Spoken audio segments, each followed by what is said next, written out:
इस वीडियो के अंत तक आपको इस पाठ से संबंधित संपूर्ण जानकारी व प्रश्नों के लिखित उत्तर मिलेंगे। नमस्कार सभी को, हिंदी कला केंद्र में आपका स्वागत है। अगर आप इस चैनल पर नए हैं तो पहले इसको सब्सक्राइब करें व बेल आइकन को दबाना ना भूलें ताकि नए वीडियो का नोटिफिकेशन सबसे पहले आपको मिले। बच्चों, आज हम पढ़ने जा रहे हैं हमारी हिंदी की पुस्तक सारंगी का पाठ 10, जिसका शीर्षक है झूलम झूली। बच्चों, आप अपने दोस्तों के साथ विभिन्न प्रकार के खेल खेलते हो, है ना? कभी पकड़म पकड़ाई, छुपम छुपाई, वैसे ही झूलम झूली भी एक खेल है जो ज्यादातर सभी बच्चों को बहुत पसंद आता है। आपको बच्चों ये खेल कैसा लगता है वो आप मुझे कमेंट बॉक्स में लिखकर बताना। साथ ही आज की कविता में हमें कई प्रकार के खेलों से अवगत करवाया है। तो चलिए बच्चों, सबसे पहले इसका सस्वर पठन कर लेते हैं। झूलम झूली। माटी माटी खेले, आओ पानी पानी खेले, धरती में बीजों को बोए, खेल किसानी खेले, छुपम छुपी खेले, आओ झूलम झूली खेले, चढ़े पेड़ पर पकड़म पकड़ी, कूदम कूदी खेले। और इस कविता को लिखा है श्याम सुशील ने। तो बच्चों, इस कविता में हमने विभिन्न प्रकार के खेलों के बारे में जाना, जैसे माटी माटी। तो बच्चों, आप अपने दोस्तों के साथ माटी में जरूर खेले होंगे। माटी यानी मिट्टी में थोड़ा पानी डाल लिया, फिर जब वो मिट्टी गिल्ली हो गई तो उससे घर बनाते हो, तरह तरह के खिलौने बनाते हो। खेले हो ना ऐसे ही आओ पानी पानी खेलें। पानी में छम छम करके खेलते हो, एक दूसरे पर पानी की फुहारें उड़ाते हो। वैसे ही धरती में बीजों को बोए, खेल किसानी खेलें। किसान क्या करता है? जमीन में बीजों को डालता है जिससे फसल उगती है। तो वैसे ही बच्चे भी किसानों की नकल के रूप में किसानी खेल खेल रहे हैं कि किसानों की तरह। ये देखो, कुछ राजमा लेकर आया है बच्चा और उनको मिट्टी में डाल रहा है। मिट्टी में खोदकर उसमें बीज डालेगा, फिर उसमें पानी देंगे। तो जैसे किसान करते हैं वैसे ही बच्चे मिलकर ये खेल खेल रहे हैं। तो कभी बच्चे कौन सा खेल खेल रहे हैं? छुपम छुपी खेलें। तो बच्चों, ये खेल भी आपने अपने दोस्तों के साथ जरूर खेला है कि एक बच्चा काउंटिंग करता है, बाकी बच्चे सब छुप जाते हैं, फिर वह बच्चा सबको ढूंढता है। तो छुपम छुपी भी एक प्रकार का खेल है, झूलम झूली भी एक खेल है, माटी माटी भी बच्चों का खेल है, पानी पानी भी बच्चों का खेल है, और ये किसानों की तरह बीज डालना, फसल उगाना, ये भी बच्चे खेल रहे हैं। आओ झूलम झूली खेलें। और कभी बच्चे कौन सा खेल खेलते हैं? ये देखो, इस तरह झूला झूलकर झूलम झूली खेलें। कभी 1 बाय 1 सब बच्चे झूलते हैं, तो कभी 2-2 बच्चे झूलते हैं। आपने भी ये खेल जरूर खेला होगा। चढ़े पेड़ पर पकड़म पकड़ी। कभी बच्चे कौन सा खेल खेलते हैं? पेड़ पर चढ़कर एक बच्चा ऊपर चढ़ जाता है, दूसरा उसको पकड़ने की कोशिश करता है। तो पेड़ पर चढ़कर इस तरह पकड़म पकड़ी का खेल खेलें। तो कभी बच्चे कौन सा खेल खेलना चाहते हैं? कूदम कूदी खेलें। ये देखो, इस तरह 2 बच्चे रस्सी पकड़कर खड़े हो जाएं, इसको घुमाते रहें और एक बच्चा बीच में कूदता है। तो इस तरह से बच्चे विभिन्न प्रकार के खेल खेलते हैं। तो आपको बच्चों इन सारे खेलों में से सबसे अच्छा खेल कौन सा लगता है, उसका नाम आप मुझे कमेंट बॉक्स में लिखकर बताना। तो इस कविता में हमने विभिन्न प्रकार के खेलों के बारे में जाना। आजकल ये सारे खेल विलुप्त होते जा रहे हैं क्योंकि बच्चे बैडमिंटन, टेबल टेनिस, क्रिकेट इस तरह के खेल खेलते हैं या फिर मोबाइल पर खेलते हैं। तो बच्चों, कभी कभी इस तरह के खेल खेलकर भी देखने चाहिए, इनमें भी आपको मजा आएगा। अब बच्चों, इस कविता के अभ्यास प्रश्नों को देखते हैं। बातचीत के लिए बच्चे क्या क्या कर रहे हैं?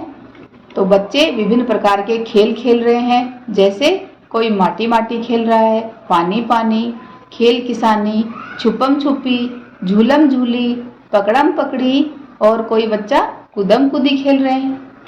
आपको कौन कौन से खेल पसंद हैं? तो बच्चों, उनके नाम आप मुझे यहाँ लिखकर बताना। जैसे मुझे झूलम झूली पसंद है। माटी माटी खेल कैसे खेला जाता होगा? तो माटी को खोदकर उसमें पानी डालकर उससे घर व कई तरह के खिलौने बनाना इस तरह से खेला जाता होगा। शब्दों का खेल, शब्दों का दूसरा साथी खोजकर बताइए, लिखिए और पढ़कर सुनाइए। यहाँ पर हमने कविता में देखा ना कि सारे शब्द अकेले नहीं है, उनका दूसरा साथी भी है। जैसे छुपम छुपी, ऐसे ही झूलम झूली, पकड़म पकड़ाई, कूदम कूदी। नीचे दिए गए शब्दों के नाम सुनिए, तो इनको मेरे साथ पढ़िए। झूला, छुपम, खेल, झंडा, खेत, छतरी।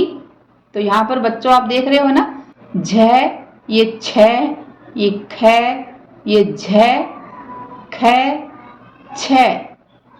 साथ ही बताइए इन नामों की पहली ध्वनि में क्या अंतर है। तो अभी आपने देखा झू, तो किसकी ध्वनि की आवाज आ रही है, बड़े ऊ की। छू, छोटा ऊ। खे, इसमें ए की मात्रा। झंडा, अंग की मात्रा। खेत, ए की मात्रा। छ, ए की मात्रा की ध्वनि सुनाई दे रही है।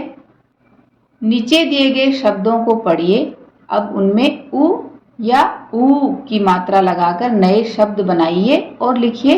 तो यहाँ पर हमें छोटा ऊ और बड़े ऊ की मात्रा लगानी है।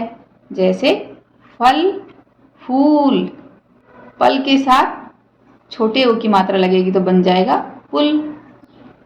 परी के साथ पूरी, सराई से सुराही। पढ़िए और मिलाइए। ये देखो बच्चों, इन चित्रों को देखिए और इनको मिलाइए। चढ़े पेड़ पर पकड़म पकड़ी, ये रहा। आओ झूलम झूली खेले, ये रहा। छुपम छुपाई खेले, ये रहा। धरती में बीजों को बोए, ये रहा। कक्षा के अपने साथियों के साथ मिलकर कविता में दिए गए खेल खेलिए। खेल का चित्र बनाकर अपने परिवार के लोगों को बताइए। तो बच्चों आप अपने साथियों के साथ ये खेल खेलिए, फिर उनके इस तरह के चित्र बनाकर अपने घर में दिखाइए। झटपट कहिए, ये एक छोटी सी कविता है जिसको आपको झटपट बोलना है और अपने दोस्त को सुनाना है, ठीक है। एक थे भाई खट, एक थे भाई पट, पाई एक मटर, दोनों दौड़े झट। आदि खाए खट, आदि खाए पट, वो देखो खटपट, सोए हैं सट सट। तो ये आप अपने दोस्तों को सुनाइए एक दूसरे को। चित्र और बातचीत, यहाँ इस चित्र को देखकर बताइए बच्चों कौन क्या काम कर रहा है। ये जो सारे काम हैं वो आपको लगभग गांव में ही देखने को मिलेंगे। तो अगर आपके आसपास इस तरह के काम होते हैं तो आप मुझे कमेंट बॉक्स में लिखकर बताना। जैसे ये महिला यहाँ पर कुएं से पानी निकाल रही है, ये पानी को लेकर जा रहे हैं। ये महिला सब्जी बेचने निकली है। यहाँ पर ये बच्चे इस टायर के साथ खेल रहे हैं। ये लड़की यहाँ बकरियों को घास खिला रही है। इसकी मम्मा यहाँ पर मसाला कूट रही है। ये देखो मिर्च कूट रही हैं। ये इन गाय भैंसों को खेत में चराने के लिए लेकर जा रहे हैं। यहाँ पर ये खेतों में काम कर रही है। ये लड़की यहाँ ट्रक चला रही है, बीजों को बो रही है। चिड़िया यहाँ पर कुछ खाने की कोशिश कर रही हैं। ये किसान यहाँ पर अपनी फसल में खाद दे रहे हैं। ये खाद को इनमें फसल में फेंक रहे हैं। हमारी थाली तक रोटी कैसे पहुँचती है, चर्चा कीजिए और फिर इसे चित्रों द्वारा दिखाने का प्रयास कीजिए। चित्र बनाने के साथ साथ कुछ शब्द भी लिखिए। तो बच्चों देखो, सबसे पहले किसान क्या करते हैं, फसल उगाते हैं। इसके लिए अपने खेतों में बीज डालते हैं, उसमें पानी डालते हैं। फिर 4-6 महीने के बाद वो फसल पककर तैयार होती है। उसमें ऐसे बाली निकलती हैं, उसमें दाने होते हैं। फिर उन दानों को किसान निकालता है। उससे वो दाने ऐसे बोरी में भरकर बाजार में आते हैं। फिर क्या होता है, हम ये दाने खरीदते हैं और इससे हम आटा बनवाते हैं। फिर आटे में हम पानी मिलाते हैं। थोड़े से आटा लेंगे, उसमें पानी मिलाएंगे, थोड़ा सा ऑयल डालते हैं, थोड़ा नमक डालेंगे और इस तरह इसको गूंथ कर इस तरह आटा बनाएंगे। आटे से फिर लोई बनती है। लोई से फिर इस तरह रोटी को बेलकर कच्चा बेला जाता है। फिर उसको आग जलाकर तवे पर सेका जाता है। तो इस तरह हमारी रोटी बनती है जो इस तरह से चलती है। दानों से आटा, आटे में पानी मिलाकर आटे को गूंथ कर लोई बनती है, चकला बेलन से रोटी बनती है, फिर तवे पर उस रोटी को आपकी मम्मा इस तरह सेकती हैं। कोई चूल्हे पर बनाता है तो कोई गैस पर बनाता है। तो इस तरह से रोटी हमारी थाली में आती है। तो देखा, रोटी का सफ़र कितना मुश्किल है, इसलिए कभी भी अन्न को बर्बाद नहीं करना है और रोटी को बहुत ही प्यार से खाना है। बच्चों, इस पाठ को एक बार फिर से पढ़ें व समझें। आपको सबसे अच्छा कौन सा खेल लगता है, उसका नाम आप मुझे कमेंट बॉक्स में लिखकर बताना। अपनी मम्मी को रोटी बनाते हुए देखिए कि वो किस तरह से रोटी बनाती हैं। आप उनके पास थोड़ी देर बैठिए और देखिए। सुझाव व सुधारों के लिए कमेंट बॉक्स में लिखें। अगर हमारे वीडियो बन ही रहे हैं आपके फेवरेट, तो फिर क्यों ना करें इनको लाइक, सब्सक्राइब और रिकमेंड। हमें और बेहतर बनाने के लिए आप कर सकते हैं कमेंट। धन्यवाद।